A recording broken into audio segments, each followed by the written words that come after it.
What to do if the dumper that you want back has finally reached out. This episode is all about reconciling with an ex-partner. So this probably took place in a very specific way, but the video applies even if it didn't take place as I'm about to describe it. Now, what likely happened is you went through a breakup and you backed away.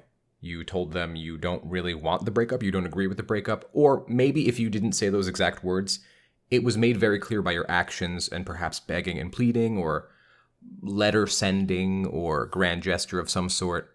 It was obvious that you didn't want the breakup. So even if you didn't say those exact words, they were made very aware that you didn't want the breakup. You spent some time in no contact. You focused on yourself. You asked yourself, what could I have done better in this relationship?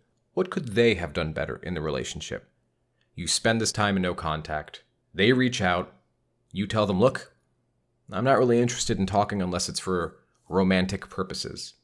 Whatever version of that you might have said. And then they say, okay, let's meet up. And then you, dear friend, immediately shit your pants thinking, oh, I wasn't supposed to get this far. What do? Well, after you clean yourself up and get a new pair of pants, you rush to YouTube and your old pal Rory makes a video like this. So let's talk about it. They reach out and you tell them, look, I'd love to see you. I would like to meet up with you, go on a date. And they say, okay. Your most immediate move is to set a definite day, place, and time, and you get them to commit to an online or in-person, obviously depending on COVID in your area, date that is not tentative in any way, shape, or form. And then you go, you hang out, and you have fun. Have a nice time.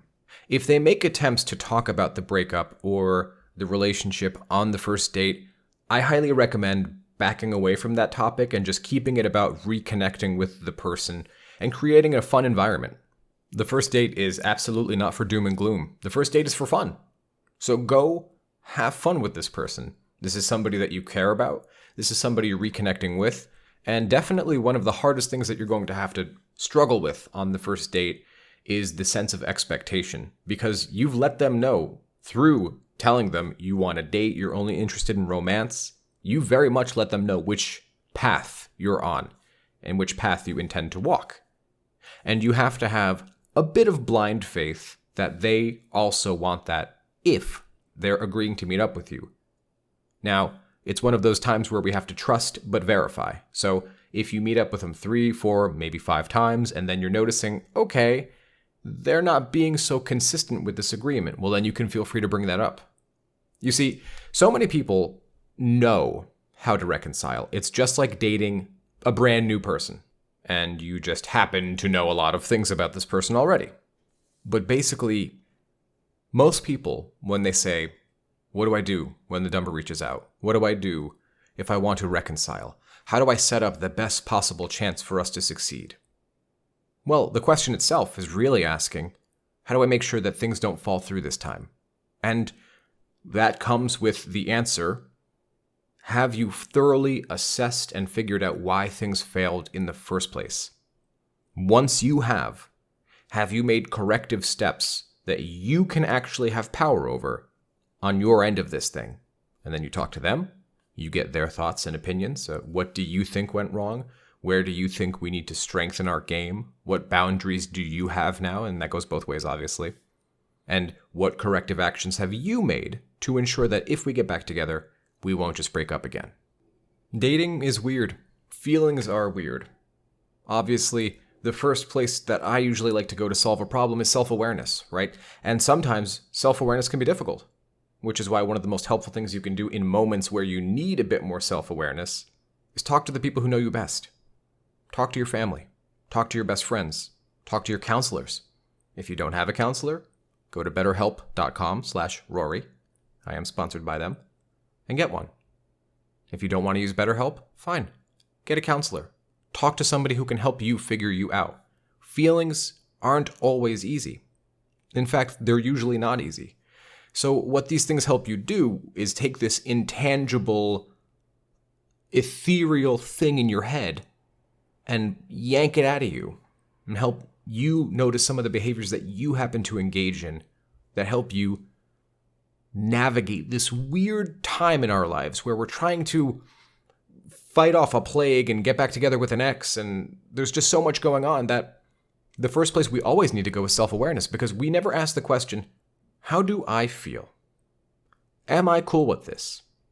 Is getting the ex back a good idea? I mean, be honest, how many of you have really asked yourself that question? And many of you have, but I know that some of you haven't. So don't get me wrong, this is not a video where I'm sitting here saying, oh, well, if your ex reaches out, just don't go for it. That's not what I'm saying. I'm saying, have you actually done the personal work and the self-diagnosis to say, this could be healthy again? We would need a couple of heres and theres. I would need a couple of boundaries for them to agree to, one of which might even be something like couples counseling, if you think that that's necessary. Every situation is unique, and there's no way to have a one-size-fits-all for all of it. But what I would ask you is, have you really done that personal work to say, not just, here's what I need, but I have boundaries and I won't accept less than what I need? You see, I'm lucky enough to have this YouTube channel and the Twitch channel. I'm lucky enough to have a platform where I can give my opinions and thoughts on things, and people will value or not value, up to their personal opinion, what I have to say. But the fact is, I have a platform where you can actually hear what I'm saying.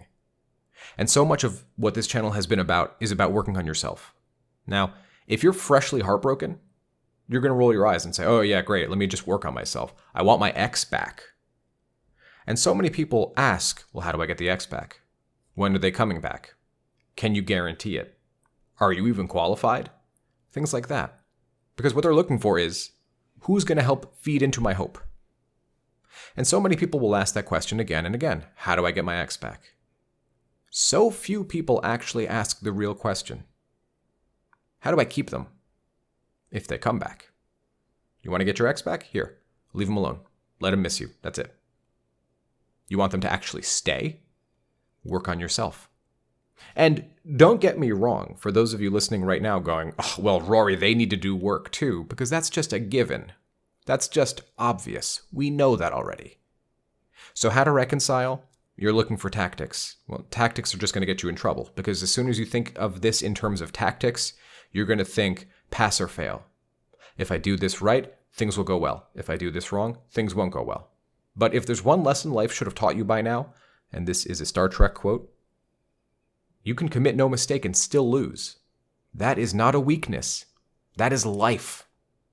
And other times you can commit every mistake in the book and still win. Equally, that's life. So what I'm saying here is figure out what you need.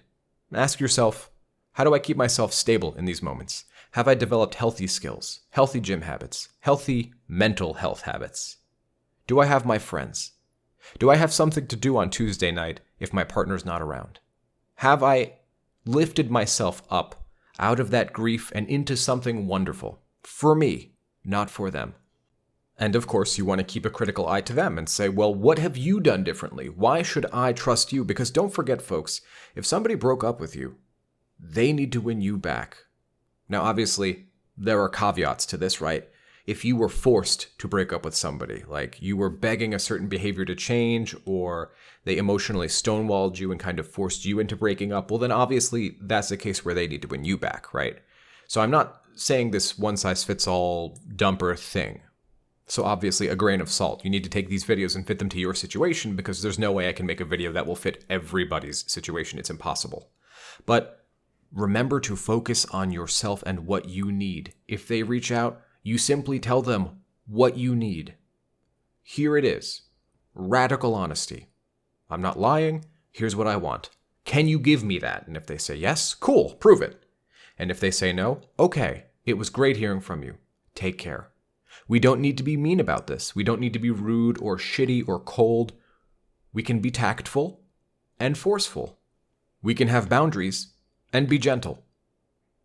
The purpose is not to be mean or to break them down or to manipulate them or do all these tactics. It's just to say, hey, I have feelings for you that are romantic, not platonic. If you're reaching out to me, you should know that my only intention with you is romantic. And I would only like to continue forward if you have romantic intentions as well. And then you go, hang out, have a nice time, and remember that you need to trust but verify. If their behavior stays consistent, great. Continue taking baby steps forward as if you were dating them for the first time. You knew how to have a happy, healthy relationship. That part's already covered. You don't need a video on that. The question is, why did we break up? Did you address the reasons for the breakup? And if you've made it here to this video and you've been listening long enough, I'm assuming that you have done some addressing. If you can do a bit more, great. More power to you. And then you ask, have they done the work? You trust that they've done the work, you verify that they've done the work, and then you continue forward. That's it. There's no great tactic. There's no great trick you guys are missing out on. You know how to have happier relationships. Hopefully this channel has taught you how to have healthier relationships. Other than that, trust yourself. And of course, if an ex reaches out and you don't know what to do and you need some help with the heres and theirs, you can get in touch with me. Obviously, you guys know that I do coaching, thelovechat.net/coaching. And if you need me, I'm here. And of course, we are running a discount, TLC2021. Just use that code for 15% off. But have faith in yourselves. You got this.